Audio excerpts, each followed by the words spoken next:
നടി അപർണദാസും നടൻ ദീപക് പറമ്പോലും വിവാഹിതരായി. ഗുരുവായൂരിൽ വച്ചായിരുന്നു താലികെട്ട്. കുടുംബാംഗങ്ങളും അടുത്ത സുഹൃത്തുക്കളും ചടങ്ങിൽ പങ്കെടുത്തു. ഞാൻ പ്രകാശൻ എന്ന സിനിമയിലൂടെ അഭിനയരംഗത്തെത്തിയ അപർണ മനോഹരം എന്ന സിനിമയിലൂടെയാണ് ശ്രദ്ധ നേടുന്നത്. ഈ ചിത്രത്തിൽ അപർണയ്ക്കൊപ്പം ദീപക് പറമ്പോലും ഒരു പ്രധാന കഥാപാത്രത്തെ അവതരിപ്പിച്ചിരുന്നു. ബീസ്റ്റ് എന്ന വിജയ് ചിത്രത്തിൽ തമിഴകത്ത് അരങ്ങേറിയ അപർണ കഴിഞ്ഞ വർഷം റിലീസ് ചെയ്ത ഡാഡ എന്ന തമിഴ് ചിത്രത്തിൽ നായികയായി മികച്ച പ്രകടനത്തിലൂടെ കയ്യടി നേടിയിരുന്നു.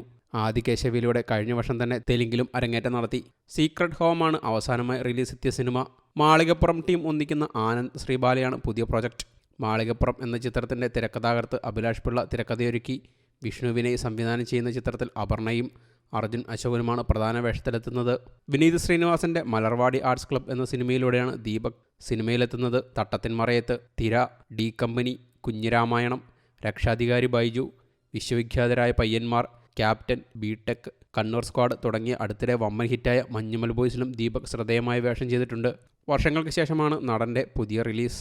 News desk you talk.